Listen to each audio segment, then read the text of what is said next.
11:43. Le damos la bienvenida de inmediato a Javier Monterroso, consultor político, nos acompaña desde Guatemala para abordar y analizar un poco más la situación luego de momentos de incertidumbre que se vivieron durante las últimas horas. Javier, muchísimas gracias por acompañarnos este lunes.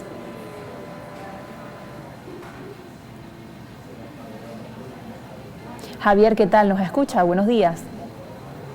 Buenos días, un gusto como siempre estar con ustedes después de esta jornada complicada que tuvimos en Guatemala.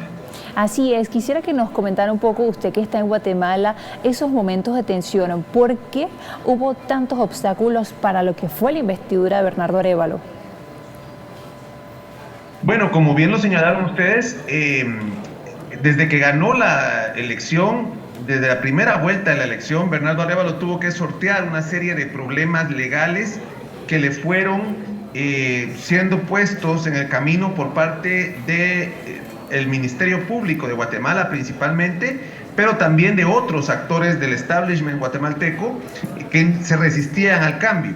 Recordemos que Guatemala ha sido gobernada durante mucho tiempo por una derecha muy conservadora, radical, que la llegada de un personaje como Bernardo Arévalo, que representa a una socialdemocracia progresista, significa una amenaza para sus intereses, pero además porque Bernardo Arévalo ha usado un discurso anticorrupción y la lucha contra la corrupción ha sido uno de los temas que siempre ha estado en los últimos 10, 15 años en Guatemala y ha sido una especie de polarización la que se ha dado, no solamente ideológica, sino también por el tema de la lucha contra la corrupción.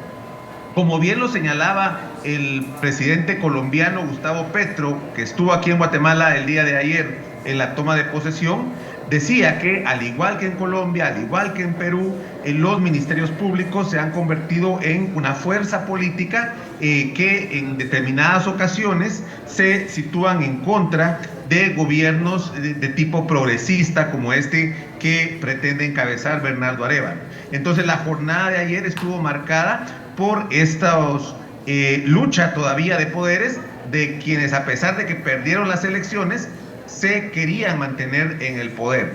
Afortunadamente, la presión de la comunidad internacional, la presión de la población que salió a las calles a respaldar a Arévalo, permitió que la transición de mando se lograra, si bien con algunos atrasos, sin ningún problema de fondo, ¿verdad? Arévalo no solo fue juramentado, sino que su partido político, el Movimiento Semilla, logró la presidencia del Congreso, con lo cual se asegura un mínimo de gobernabilidad, por lo menos al presidente entrante. Javier, pero Bernardo Arévalo no ha descartado que todavía tenga algunos obstáculos durante su gobierno. ¿Cuáles podrían ser esos retos políticos que se le presenten de ahora en adelante? Bueno, para lograr la Junta Directiva del Congreso, Bernardo Arévalo tuvo que hacer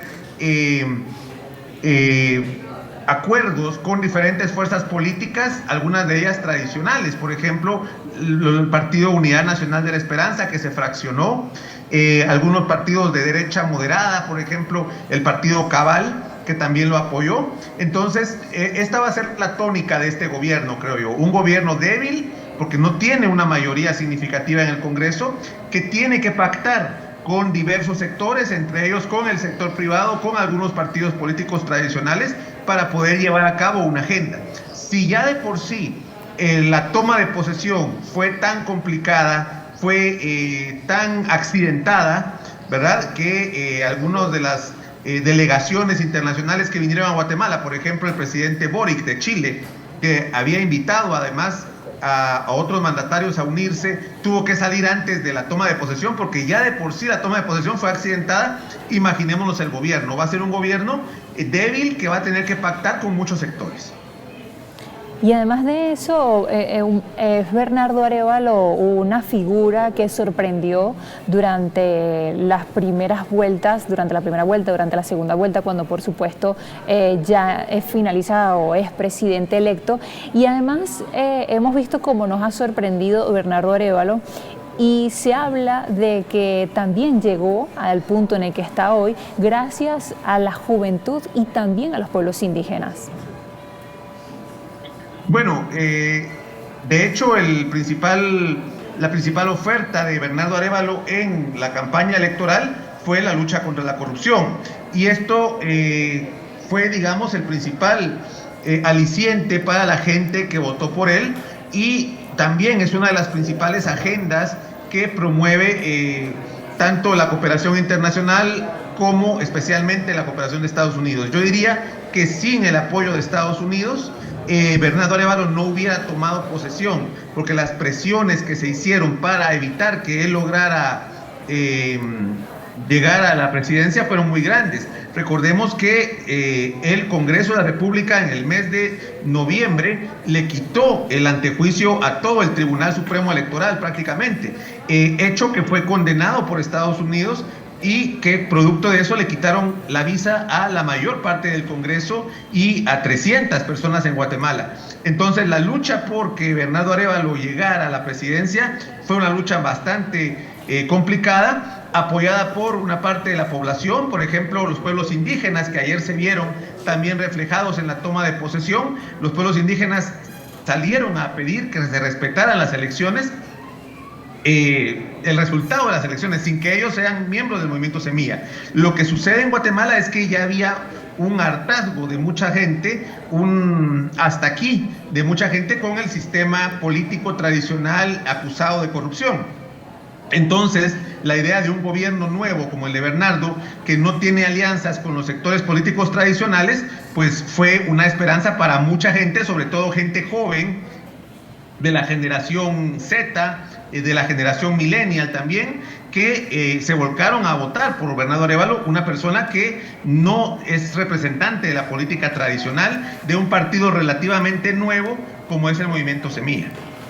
Partido que además tiene otros retos a partir de ahora, sobre todo con lo que pasó con el estatus de los diputados, y muy bien destacaba cómo Bernardo Arévalo fue respaldado y tuvo ese espaldarazo con la comunidad internacional, donde incluso en la investidura estuvieron presentes más de 60 delegaciones internacionales. Muchísimas gracias, Javier, por acompañarnos hoy en Noticias Globovisión Internacionales. Bueno, Bernardo Arévalo en general, su carrera ha sido más de diplomático.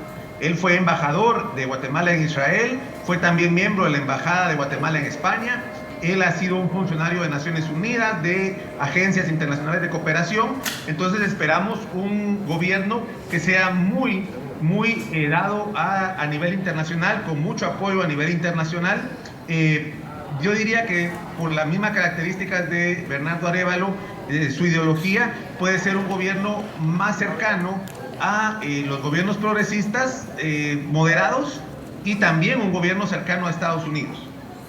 Muchísimas gracias, Javier, por acompañarnos hoy en Noticias Globovisión Internacionales. Un saludo. Con gusto, muchas gracias.